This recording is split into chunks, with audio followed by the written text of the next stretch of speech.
Todo el mundo es un escenario, y todos los hombres y mujeres meros actores. Tienen sus salidas y entradas, y un hombre en su vida interpreta muchos roles, siendo sus actos en 7 edades. Al principio el infante, que llora en brazos de la nodriza. Luego el quejoso escolar con su cartera y su brillante cara matutina, arrastrándose de mala gana a la escuela, con paso de caracol. Después, el amante, suspirando como una fragua con una triste balada compuesta para la reja de su amada. Luego soldado, lleno de extrañas bravuconadas, bigotudo como el leopardo, celoso de su honor, súbito y pronto en la lucha, buscando la efímera reputación hasta en la boca del cañón. Más tarde, juez de redondo y prominente abdomen de mirada severa y barba cortada formal, lleno de sesudos dichos y modernas citas. Y así desempeña su papel. En la 6ª edad, cambia al flaco y suelto pantalón, calzado de chinelas, con anteojos en la nariz y el saco al costado, y con juveniles calcetines, bien conservados flotando en anchos pliegues sobre sus encogidas piernas. Y su voz varonil vuelve otra vez al infantil agudo, resopla y silba en su sonido. La última escena de todas, que termina esta extraña y nutrida historia, es la segunda infancia. El mero olvido sin dientes, sin ojos, sin palabras, sin nada. William Shakespeare, como gustéis. Ah, el bardo de Avon. Sabéis que nos encantan los bardos, lo sabéis. Sin ellos, este podcast simplemente no existiría, y les debemos mucho, pero un gran porcentaje del mundo le debe muchísimo a un bardo en concreto. Y esa es la persona de la que vamos a hablar hoy. Porque todos los bardos han sido buenos vehículos de historias, pero ¿cuántos han cambiado un idioma para siempre? ¿Cuántos han puesto su mano en la rueda de la historia? William Shakespeare es un nombre archiconocido. Se ha convertido además en un adjetivo que usamos para referirnos a alguien como locuaz, culto y diestro con las palabras. Esa persona que puede crear una metáfora de la nada que nunca antes nadie había oído. Esa persona que es una máquina generadora de florituras. Esa persona que escribe cartas de amor como ninguno. Pero limitar a Shakespeare a eso sigue sin hacerle justicia. Shakespeare no solo escribió la poesía y las obras de teatro más importantes de la literatura inglesa, no solo se convirtió en un símbolo de Inglaterra, de Gran Bretaña, del Reino Unido y, en general, de toda la civilización de habla inglesa. No solo se convirtió en un referente de la literatura universal. El idioma inglés jamás volvió a ser el mismo después de Shakespeare. Con sus conocimientos tanto del latín como de las raíces de la lengua anglosajona, creó nuevas palabras que han llegado hasta nuestros días. ¿Que por qué hemos elegido a Shakespeare para un episodio de Desde las Historias? Pues porque sería un crimen no hacerlo. Lo cierto es que para ser uno de los escritores más famosos del mundo, no se sabe mucho acerca de él.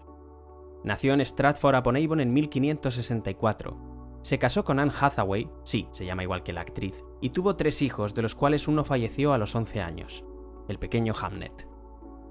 No se conservan apenas documentos sobre Shakespeare anteriores a 1592. Era actor en una prestigiosa compañía, además de un exitoso hombre de negocios. Construyó junto a los demás miembros de la compañía el Shakespeare Globe, un teatro circular de 3 plantas para el que escribiría todas sus obras. Se pasó la vida escribiendo teatro y poesía. Incluso durante aquel año en el que todos los teatros cerraron debido a una pandemia de peste bubónica. Shakespeare murió a la edad de 52 años, el 23 de abril de 1616, casi exactamente el mismo día que Miguel de Cervantes, razón por la cual el 23 de abril se celebra el Día del Libro. Shakespeare nos dejó un legado de 36 obras de teatro y 154 sonetos. Muchas frases extraídas directamente de su obra se usan a día de hoy como dichos populares y expresiones idiomáticas. Entre ellas, encontramos ejemplos como «Algo huele a podrido en Dinamarca», «Mi reino por un caballo», «Tiene un corazón de oro», «El amor es ciego», «Romper el hielo», etcétera, etcétera. En una obra literaria se valoran tanto el contenido como la forma. En el caso del teatro, entendemos por contenido que la historia sea orgánica, que los personajes sean creíbles, que el mensaje sea fuerte y demás parámetros narrativos. En cuanto a la forma, por el otro lado, tenemos el modo en el que Shakespeare retuerce y juega con el idioma para crear diálogos concentrados y cargados de significado en muy poco espacio. Es mejor ser rey de tu silencio que esclavo de tus palabras. En resumen, Shakespeare no solo mimaba el qué, sino el cómo.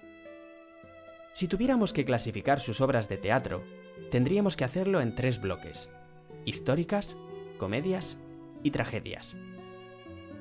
Las históricas, como su nombre indica, representan hechos reales acontecidos en la historia, normalmente alrededor de una figura en concreto. Podríamos dividirlas en 2 subbloques: las basadas en la historia de Roma y las de la historia de Inglaterra. En el primer subbloque figurarían obras como Titus Andronicus, Antonio y Cleopatra, Julio César y demás, mientras que en el segundo aparecerían Ricardo II, Enrique IV, Enrique VI, Ricardo III, hasta hay una obra sobre Enrique VIII. Estas últimas obras se acercan peligrosamente a la época en la que vivía nuestro dramaturgo, por lo que podrían haberle acarreado problemas si se las consideraba propaganda política. Al fin y al cabo, Enrique VIII fue el padre de la reina Isabel, la monarca contemporánea a Shakespeare, por la cual se denomina aquella época como el periodo isabelino. ¿Os imagináis interpretando una obra sobre el rey Juan Carlos? ¿No os daría miedo lo que pudiera decir la Audiencia Nacional, incluso sin llegar a ser ofensiva a la obra? Bien, ahora retroceded 400 años y acordaos de Enrique VIII mandando decapitar a sus exmujeres. Fue un riesgo que Shakespeare estuvo dispuesto a correr, criticando ocasionalmente a ciertos personajes importantes de la Guerra de las Rosas, pero no fue tan relevante esto como el hecho de que quería criticar al poder en sí, por no hablar de que señalaba a través de sus textos que la Edad Media llegó a su fin en el momento en el que el oportunismo y el maquiavelismo aparecieron para sentarse en las altas esferas. Shakespeare llega incluso a mostrarse a favor del tiranicidio en ciertos contextos, pero para ahorrarse problemas, decide manifestar estas ideas en obras más ajenas a la historia de los Tudor y de la monarquía inglesa en general, como por ejemplo en Julio César o en Macbeth. De este modo, nuestro dramaturgo nos ilustra con episodios de la historia cargados con pinceladas de su ideología. Mostraba al mundo cómo la caída de un monarca siempre implicaba el ascenso de otro, e impulsaba a su vez el patriotismo inglés. Por último, cabe destacar que el objetivo principal de Shakespeare con estas obras no era el rigor histórico. Shakespeare no era un historiador, y no buscaba la total y absoluta fidelidad a los hechos descritos. No, su objetivo era contar una buena historia y plasmar la naturaleza humana de sus personajes. Hasta entonces, las obras de teatro siempre plasmaban a los reyes y emperadores como estas figuras perfectas que gobernaban por derecho divino. Shakespeare indagaba en la psique de las figuras de poder para acercar su humanidad al pueblo llano. El segundo bloque del teatro de Shakespeare lo protagonizan las comedias. Las comedias de por sí ya suponen un gran cambio si comparamos las de las películas en blanco y negro con las de la actualidad. Ya resulta abismal comparar a los hermanos Marx con Chaplin, o con el cine de Billy Wilder, o con los Monty Python. Ni qué decir ya con las sitcoms como Friends y con películas como Resacón en Las Vegas. Ahora hay que retroceder hasta el siglo XVI y trasladarnos al Teatro Globe, ubicado en Londres, un complejo cilíndrico de 3 plantas alrededor del escenario. Si habéis visto la película Shakespeare in Love, exacto, es ese teatro. Las comedias de Shakespeare tienen elementos en común. Tienen el amor como tema central, tienen un final feliz, los juegos de palabras y el ingenio con el lenguaje son el principal vehículo de risas, la trama tiene un montón de giros de guión y se juega mucho con la identidad de los personajes y las confusiones. Las comedias más famosas de Shakespeare son Sueño de una noche de verano, Mucho ruido y pocas nueces, Noche de Reyes y El mercader de Venecia. Mucho ruido y pocas nueces, por ejemplo, trata de no uno, sino 2 romances entre los personajes. El primero es el más típico, entre Claudio y Hiro, donde ambos están enamorados el uno del otro desde pequeños y se disponen a prometerse una vez Claudio vuelve de la guerra. Sin embargo, el malvado Don Juan engaña a Claudio para que crea que Hiro le está engañando con otro, lo cual crea un conflicto dramático de graves consecuencias. Claudio deshonra a Hiro en mitad de la boda y ésta se desmaya del dolor de su corazón. Más tarde, para cuando Claudio descubre la verdad, cree que Hiro ha muerto, y para redimirse ante el padre de ella, Leonato, le jura que se casará con cualquier otra de sus hijas en compensación. En esta segunda boda, se revela en el clímax que la mujer con la que se va a casar es Hiro, que lo perdona al mismo tiempo que Don Juan es castigado por sus fechorías y triquiñuelas. El segundo romance, sin embargo, es el más carismático de esta obra. Beatriz y Benedicto, el ejemplo perfecto del enemies to lovers. Un hombre que considera que ninguna mujer es merecedora de su corazón y una mujer convencida de que los hombres no están hechos para ella, ni mucho menos Benedicto, y que va a morir soltera. Todos los personajes de la obra, a excepción del malvado Don Juan y sus lacayos, montan todo un plan a base de cuchicheos para convencer a Benedicto y Beatriz de que cada uno está completamente enamorado del otro, y así no solo acabar con sus recurrentes disputas en público, sino unirlos para siempre, cosa que acaba ocurriendo. Esta obra tiene todos los elementos que hemos nombrado antes: identidades falsas, giros de guión, un final feliz donde el amor triunfa y muchas batallas de ingenio y elocuencia. Es una delicia leer esta obra, y no podemos llamarnos filólogos si no os animamos a leer aunque sea un trabajo de Shakespeare. Pero no creáis que nos hemos olvidado de los cinéfilos, pues esta obra tiene una de las mejores adaptaciones de Shakespeare jamás hechas, y es la película de 1993 dirigida por Kenneth Branagh. En tercer y último lugar en el teatro de Shakespeare tenemos posiblemente sus obras más famosas, las tragedias. Dependiendo de a qué fuente recurras, habrá quien clasifique algunas obras históricas como tragedias y viceversa. A día de hoy supone un debate sin resolver, ya que no hay un patrón perfecto y coherente con el que hacer la clasificación. Por si fuera poco, las obras de la última etapa de Shakespeare son conocidas como tragicomedias.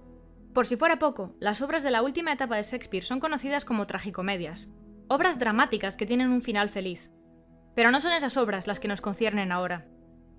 Las tragedias posiblemente sean las obras por las que más se recuerda a Shakespeare. La naturaleza humana y la indagación en la psique de la que hablábamos antes son el punto más fuerte de estas historias, y al contrario que con las comedias, aquí los temas son más diversos y variados. Tenemos, por un lado, las 4 grandes tragedias: Hamlet, Macbeth, Romeo y Julieta y Otelo. Cada una de estas historias es única y diferente. Tenemos fantasmas, venganza, conspiración, romance, traición, brujas, profecías, poder, locura, dolor, remordimiento. Si realmente queréis apreciar lo que Shakespeare hizo con estas obras de teatro, lo mejor que podéis hacer es apagar vuestros sentidos analíticos. Dejaos embriagar por las emociones y por la historia en sí. Olvidaos de las metáforas, del trasfondo y del mensaje que haya detrás. Eso va después. Primero, sumergíos en las historias. Contagiaos de la sed de venganza de Laertes al enterarse de que Hamlet ha matado a su padre. Angustiaos con la culpa de Lady Macbeth cuando se da cuenta de que no salen las manchas de sangre de sus manos. Desesperaos con la locura del rey Lear, cuando empieza a perder la cabeza mientras vaga como un vagabundo por el reino acompañado de su bufón. Escuchad. Y por si el teatro no fuera suficiente, Shakespeare nos regaló sonetos, muchos sonetos, casi todos con la misma estructura, 14 versos con pentámetro yámbico. Aquí os regalamos el soneto 130. Los ojos de mi amada no se parecen en nada al sol. Los corales son más rojos que sus labios. Si la nieve es blanca, entonces sus pechos son pardos. Si los cabellos son alambres, alambres negros crecen sobre su cabeza. He visto rosas bicolores, blancas y rojas, pero no veo tales rosas en sus mejillas. Y en algunos perfumes hay más gusto que en el aliento que de mi amada emana. Adoro escucharla hablar, pero sé bien que el sonido de la música es más placentero. Admito que nunca he visto a una diosa caminar. Mi amada, cuando camina, pisa bruscamente el suelo. Y sin embargo, por los cielos, mi amor me parece tan valioso como cualquier otro amor con el que lo compare. No era el poema de amor que esperabais, ¿verdad? No se parece en nada a las enseñanzas de Petrarca. No es lo que se imagina alguien cuando visualiza a Romeo al pie del balcón de Julieta. Y es que William Shakespeare fue más allá.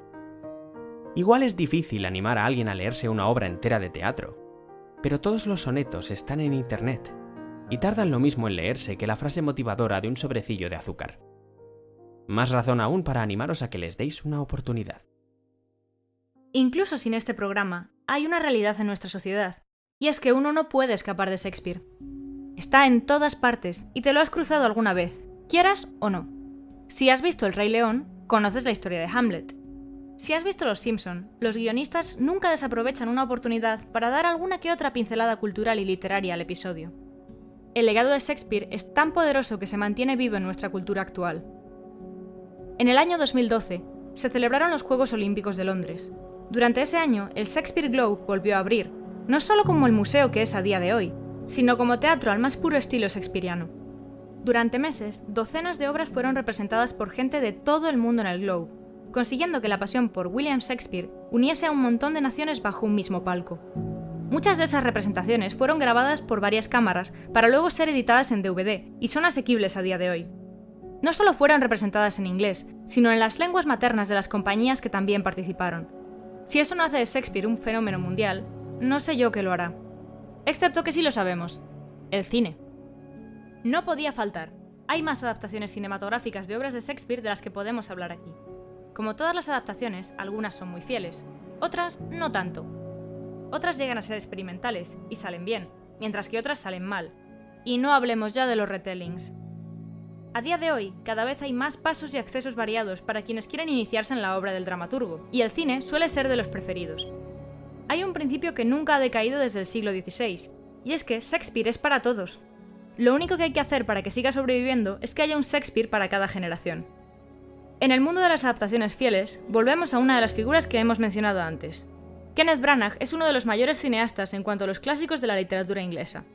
Aparte de las obras de nuestro autor de hoy, Branagh ha dirigido una adaptación de Frankenstein, la última versión de La Cenicienta, la obra de Agatha Christie, Asesinato en el Orient Express, y, para sorpresa de muchos, la primera película de Thor. Si no le ponéis cara ahora mismo, quizá lo recordéis como Gilderoy Lockhart en Harry Potter y la Cámara Secreta. Como aficionado al cine de este podcast, no creáis que os he recomendado su versión de Mucho ruido y pocas nueces, porque sí. Pero además, aquí va otra, su versión de Hamlet de 1996. Hay que decir que es uno de los pocos casos en los que tardáis más en ver la película que en leer la obra. Pero es que está tan bien hecha que merece la pena verla, aunque sea partida en 2 días. Otra gran adaptación es Campanadas a medianoche, de Orson Welles. En este retelling de Enrique IV, el director y actor principal de Ciudadano Kane vuelve a conseguir hacer una película que se recuerda décadas después como una joya. Hay adaptaciones que incluso están ambientadas en la época actual y funcionan de la misma manera que la obra original. Una de las obras históricas de Shakespeare, Coriolano, retrata a un general del ejército romano que, después de ser considerado un héroe de Roma, es desterrado de la ciudad tras querer convertirse en cónsul. Tras esta traición, decide aliarse con los rebeldes que él mismo estaba combatiendo para asaltar la ciudad. Dirigida y protagonizada por Ralph Fiennes, existe una adaptación de esta obra ambientada en el siglo XXI. En esta versión, en lugar de ver a legionarios y centuriones marchando por calzadas con sus escudos y lanzas, vemos a equipos de fuerzas especiales, antidisturbios y SWATs, librando pequeñas guerrillas con armas de fuego. Y este es el momento en el que parecerá que se nos ha ido la olla, pero no es así. Se nos fue hace mucho. Vamos a hablar de samuráis. Akira Kurosawa, director de cine japonés muy reconocido en el siglo XX, era tan fanático de Shakespeare como ninguno. Mucha gente lo recuerda por Los 7 samuráis, y por el hecho de que una de sus películas, La fortaleza escondida, fue la peli en la que se basó George Lucas para escribir Star Wars, o al menos la primera de todas. Pero lo que no muchos saben, y esto lo saqué durante la carrera porque Mai y yo siempre hemos sido unos fricazos, es que Kurosawa hizo sus propias versiones de obras de Shakespeare ambientadas en el Japón feudal. Hay 2 películas que destacan en este aspecto: Trono de Sangre, de 1957, y Ran, de 1985. Trono de Sangre es una adaptación de Macbeth brillantemente ejecutada. Cuenta la historia de cómo un guerrero decide conspirar para convertirse en rey, después de que unas brujas le lean el futuro y su mujer lo anime a hacerlo motivada por el ansia de poder. Para ello, asesina al rey y ocupa su lugar en el trono. Pero no dura mucho tiempo hasta que él mismo es derrocado y se restaura de nuevo el orden. Trono de Sangre representa todo lo que debía emular la obra: campos de batalla cubiertos de niebla, habitaciones vacías en castillos donde se masca la tragedia, y una tensión creciente. Puede que sea diferente a la obra original, pero mantiene el mismo espíritu, y por eso se la considera una de las mejores adaptaciones de Shakespeare al cine. Ahora, hablemos de Ran, una adaptación de El Rey Lear. El Rey Lear tiene una premisa muy interesante. Un rey se cansa de gobernar y decide que va a dividir su reino y repartirlo entre sus 3 hijas, pero con una condición: cada una de las hijas ha de profesarle cuánto lo quiere, y cuanto mayor sea el amor que le profese, mayor porción del reino recibirá a cambio. Spoiler, sale mal. Esta decisión sume al reino en un caos absoluto y una guerra civil entre las 3 hermanas y sus abanderados, dejando al rey vagando por el reino como un vagabundo despojado de todos sus poderes. Kurosawa adaptó esta historia de manera que fuese coherente de acuerdo a la era Edo, por lo que sustituyó al rey Lear por el daimyo o lord feudal Hidetora Ichimonji. A su vez, en vez de tener 3 hijas, Goneril, Regan y Cordelia, tendría 3 hijos: Taro, Jiro y Saburo. Y por si fuera poco, introdujo una mini trama de Macbeth en la historia, haciendo que la esposa del hermano mediano lo instigase a traicionar al hermano mayor. Todo esto, combinado con las escenas bélicas cargadas de color y movimiento, hacen de la película un espectáculo audiovisual. Nos muestra aquello que es difícil plasmar en un escenario si no es con diálogo, y es la miseria en la que se sume el reino después de que los 3 hijos se declaren la guerra. A través de las interpretaciones de los actores percibimos el dolor, la traición, la conspiración y el entramado político. Pero a través de los exteriores, las batallas, los ciudadanos inquietos y despavoridos, vemos la otra cara de la moneda, que es un gobierno inestable. Es por ello que la película se llama Ran, que en japonés significa miseria o caos. Esto es una prueba más de lo que hemos comentado antes, y es que Shakespeare es para todos. Y aunque no estamos hablando de adaptaciones completas, Shakespeare sigue estando presente en la cultura pop. ¿Os acordáis de El Imperio contraataca? La escena en la que C-3PO es despedazado para luego ser encontrado por Chewbacca. Tras encontrar las piezas del robot, Chewie coge su cabeza, y en un momento muy emotivo se la queda mirando con pena, a pesar de que no le había dedicado ni un gesto amable antes. «Alas, poor Yorick! Pobre, pobre Yorick», dijo alguien 400 años atrás. Junto con el balcón de Romeo y Julieta, es posible que no haya otra escena que se haya representado más que la de Hamlet sosteniendo una calavera. Y antes de seguir, es nuestro deber aclarar que esta escena no es la del soliloquio ser o no ser. Son 2 escenas separadas, pero es una confusión muy común ocasionada por el efecto Mandela. La hemos visto en El Rey León, con Scar sosteniendo el cráneo de Mufasa. La hemos visto en Pesadilla antes de Navidad, jugando Jack Skellington con su propia cabeza. La hemos visto hasta jugando a Undertale, donde el esqueleto Papyrus sostiene su propia calavera al morir y dice «Alas, poor Papyrus». Vemos resquicios de Hamlet en la serie de motociclistas Sons of Anarchy. Vemos encarnados a los Macbeth intentando hacerse con el poder en el matrimonio de los Underwood en la serie House of Cards. Y aunque no se trate de guerra civil o política, sí que se respira la misma angustia del Rey Lear en la serie Empire, donde lo que se disputa es el legado del hip hop. Y seguirán llegando más y más, porque Shakespeare siempre estará ahí. Y si no es por su trabajo como dramaturgo o poeta, por lo menos siempre estará ahí cada vez que hables inglés. Shakespeare inventó más de 1700 palabras y expresiones que, después de hacer su primera aparición en sus obras de teatro, se incorporaron a lo que conocemos hoy como el idioma inglés. Para ello, convirtió algunos sustantivos en verbos, algunos verbos en adjetivos. Creó nuevos términos tanto usando prefijos y sufijos como conectando palabras en una sola. Siendo fan de la época romana y del latín, cogió algunas raíces de la lengua y creó nuevos verbos en inglés a partir de las mismas. Algunos ejemplos de las palabras que inventó Shakespeare son birthplace, assassination, gloomy, majestic, fashionable, lonely, elbow, obscene, blanket, bedroom, amazement, invulnerable, impartial, courtship, champion, excitement, eyeball, generous, negotiate, worthless, torture, bandit y gossip. Lo creáis o no, Macbeth fue el primer contexto en el que se usó la expresión knock knock, who's there? Ya no se trata de una cuestión de educación o de ir al teatro a ver sus obras. Cualquier persona de habla inglesa, y más en el Reino Unido, podría decir cuando pasa algo malo que todo esto no son más que las ondas y flechas del día a día. The slings and arrows of everyday life. Y os aseguramos que esa persona seguramente no lo habrá leído en un libro, ni habrá ido al teatro a escucharlo, ni por supuesto, como suele confundirse a menudo, vendrá de la Biblia. Al fin y al cabo, la obra de Shakespeare es la segunda fuente literaria más citada del mundo después de la Biblia. Es normal que a veces uno no sepa de dónde viene cada expresión. El legado de nuestro bardo perdura y perdura. Y hasta aquí llega nuestro programa de hoy. Si no sabías nada de William Shakespeare hasta hoy, esperamos que esta introducción haya sido de tu agrado. Y si hacía tiempo que no oías hablar de él, cruzamos los dedos para que esto haya servido de igual o mejor manera para refrescarte la memoria. Le debemos más de lo que estamos dispuestos a admitir a este dramaturgo. Así pues, leed a Shakespeare. Id a ver una obra suya si las condiciones lo favorecen. Ved películas basadas en sus trabajos y no tengáis miedo si suena complicado al principio. Es como meterse en el agua. Poco a poco os acabaréis sintiendo a gusto. La semana que viene traemos un análisis muy especial. Vamos a hablar de un libro, una novela y nada más.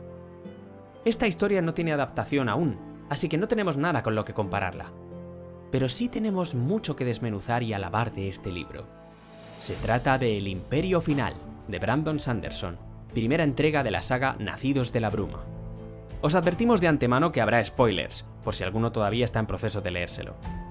Mientras tanto, podéis escucharnos en YouTube, iVoox, Spotify y un montón de plataformas más que encontraréis en el enlace de la descripción.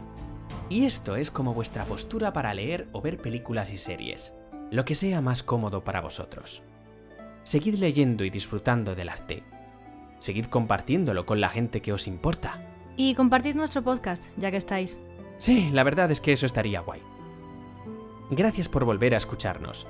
Esperamos volver a veros aquí de nuevo muy pronto. Hasta entonces, seguid esparciendo la semilla de la cultura desde las historias.